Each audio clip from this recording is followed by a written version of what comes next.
Guys, would you consider yourselves as paranoid people? Because I'm very paranoid. Like I get paranoid over everything. Not everything, but I'll create these mental movies in my head when I get paranoid about something or someone or a sound.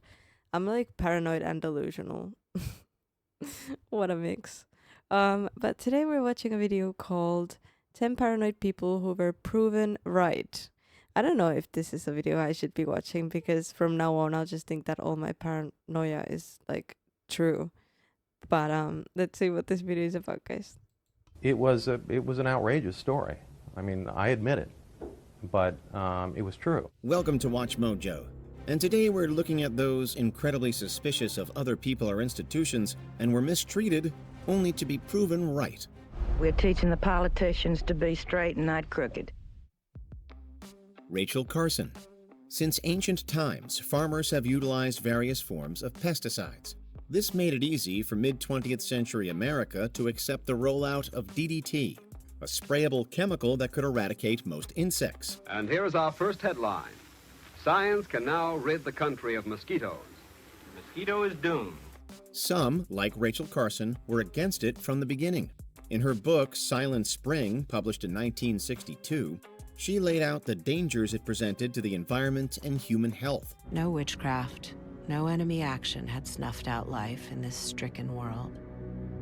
The people had done it themselves.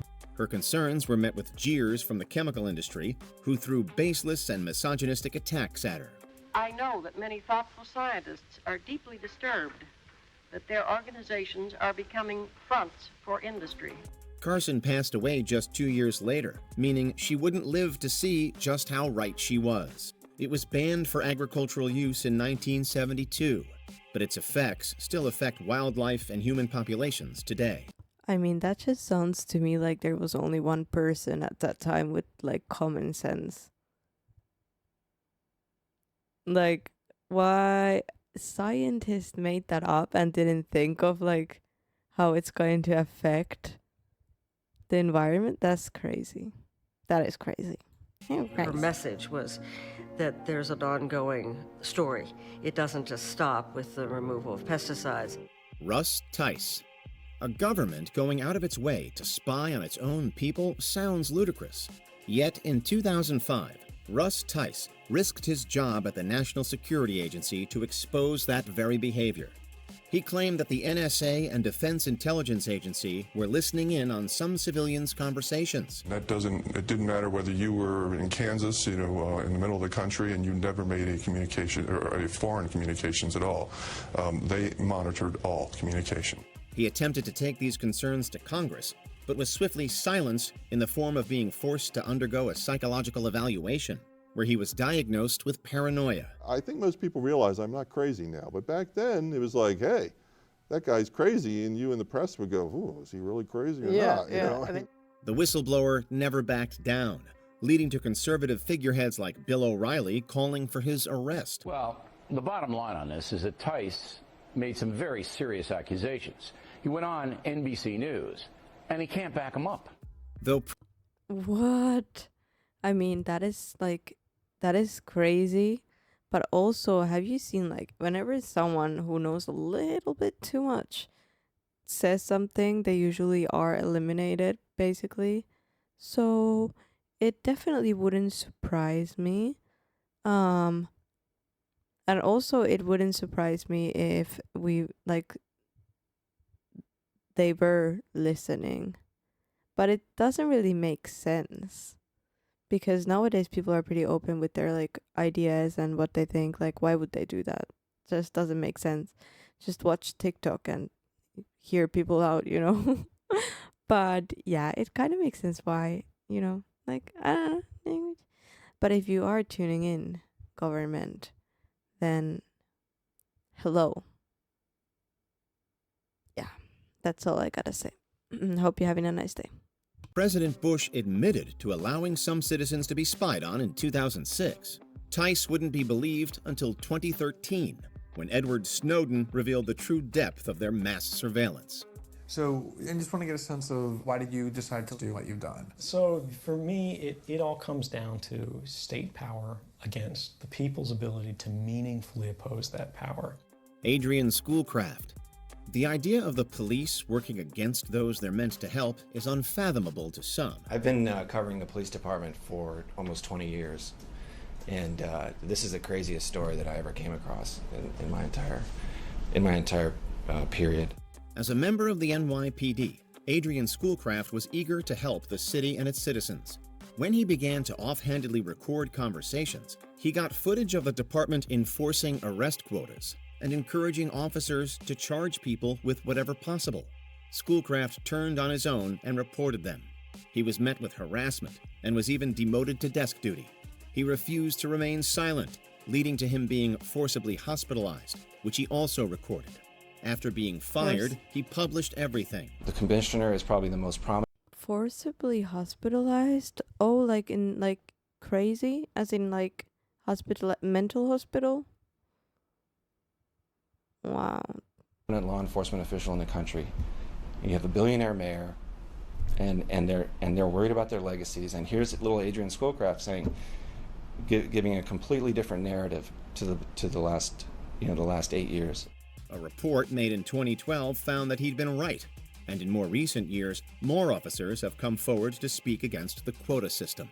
The way I think about it is, say a fireman is told by his supervisor, we need you to put out 15 fires this month. And if you don't put out 15 fires, you're gonna get penalized. Gene Seberg. See, this is something that I think happened in Spain just recently, maybe last year. They started to give kind of like extra money to police when they gave a fine or charged someone with something. And that obviously has led to like just, well, I don't know actually, because I haven't read the news much, but I know that at some point like everybody would get stopped, and you'd get just massive fines from everything. I think it was something about like they get some percentage of the fine or something, so the fines were also bigger.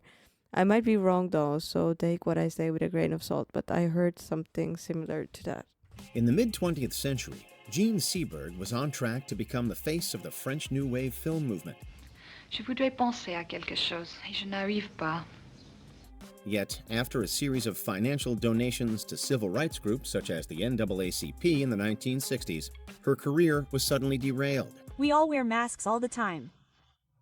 You never see an actor act more on stage than you see them act in a restaurant when you're having dinner with them. False stories regarding the father of her child were spread, causing her reputation to nosedive. She wasn't safe outside of the public eye either, with her phone calls being tapped and published and her home being broken into. The entire time, she was aware of the stalking and defamation, leading to a psychological breakdown. In 1979, she took her own life and cited her nerves as the main reason. Only then did the FBI confess to its COINTELPRO campaign. I believe one day, the truth will be revealed.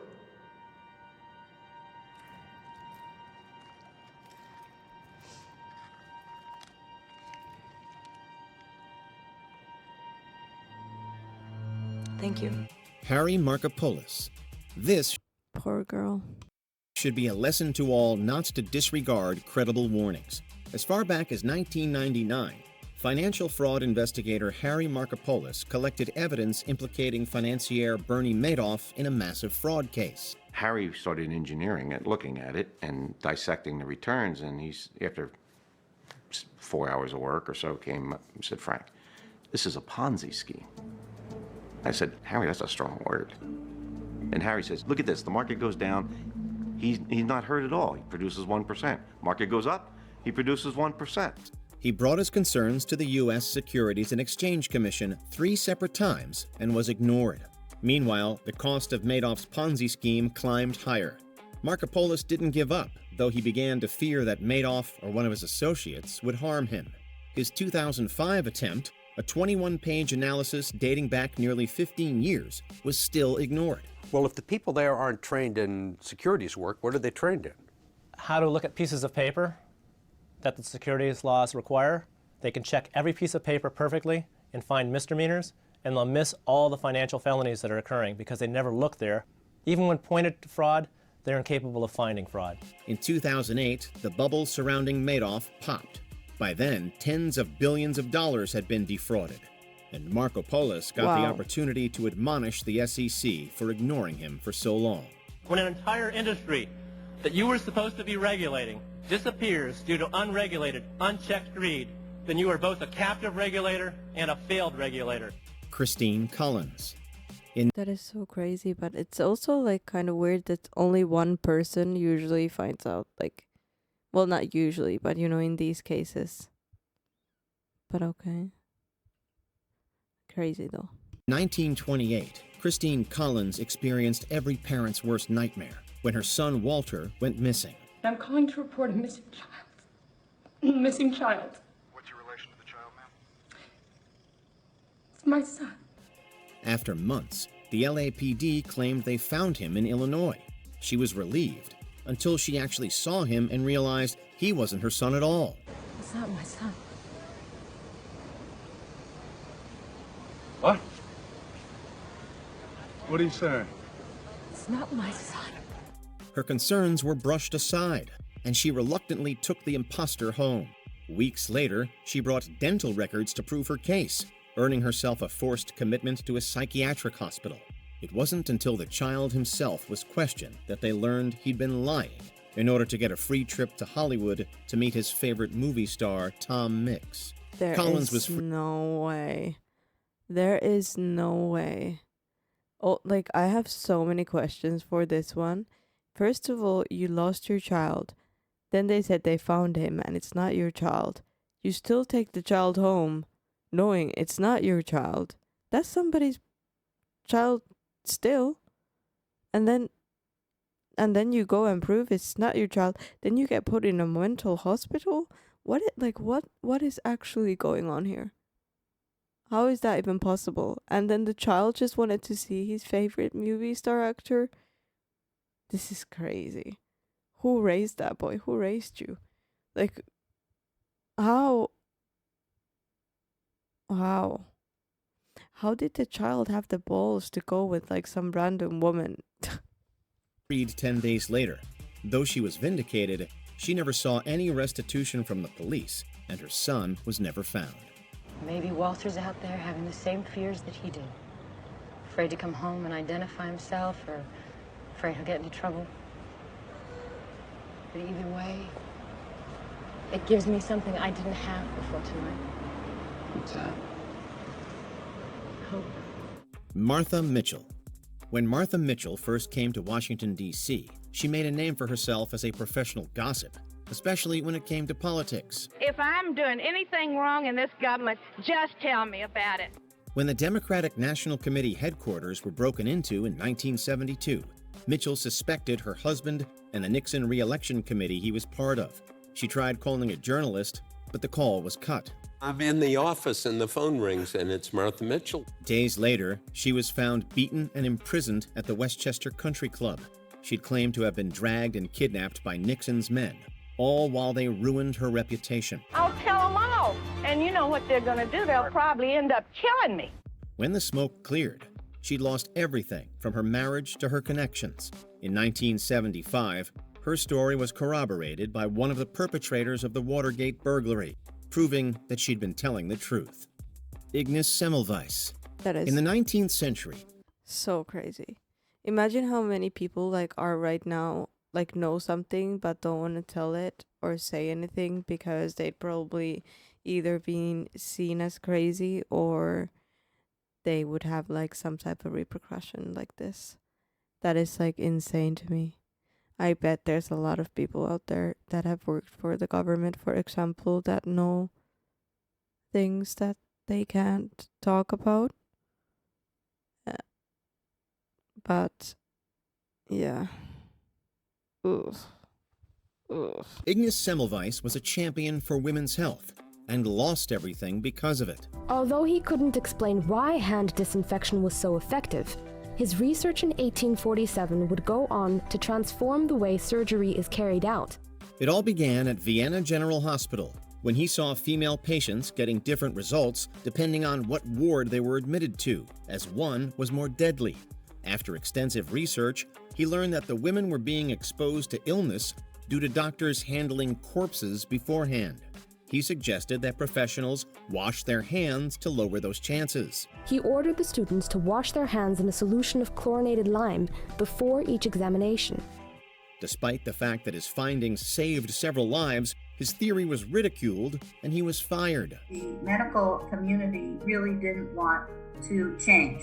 After continuing to defend himself, he was committed.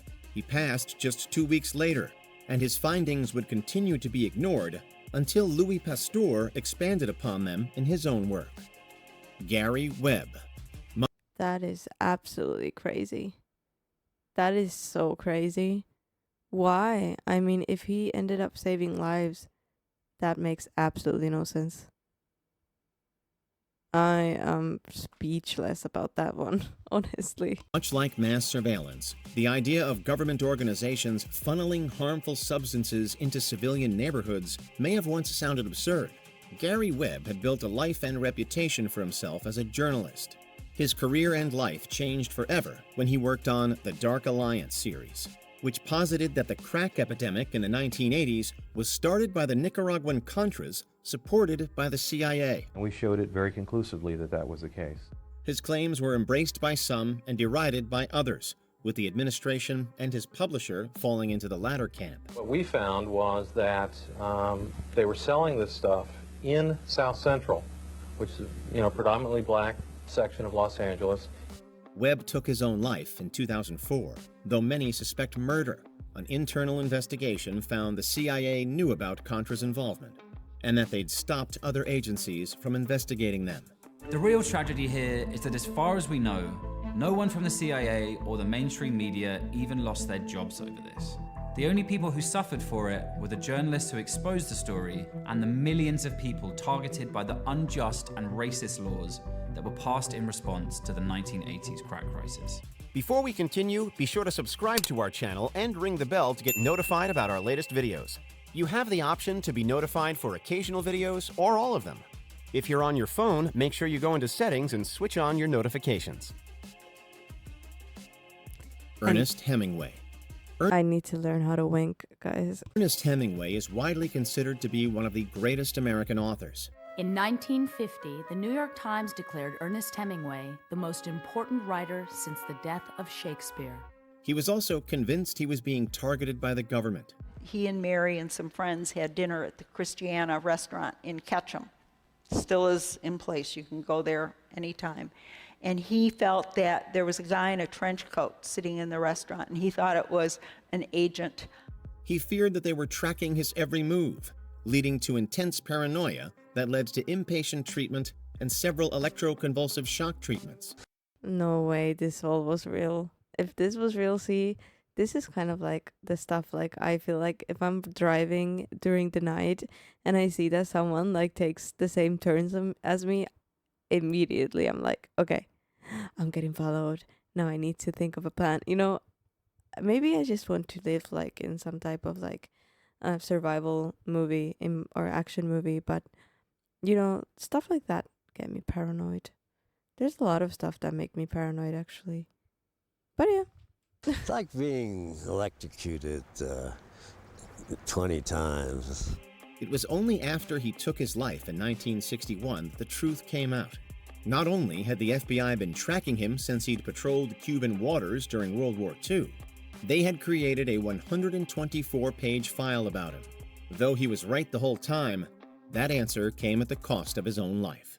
Which of these rightfully paranoid people do you feel were the most mistreated? Let us know in the comments below. I mean, the last one is crazy, or anyone who has to take their own life because they feel so paranoid and they're right. I feel like it's very unfair that they didn't get to know the truth before passing. I think the craziest one though, or the one that like startled me most, was the kid. I mean, like, how did that even happen? How is that even possible? Like, how do you take someone else's kid and how does someone else's kid go with a random person? That is just absolutely wild. But anyways, thank you guys for joining me for this video. Please like, subscribe, and I'll see you guys in the next one. Bye.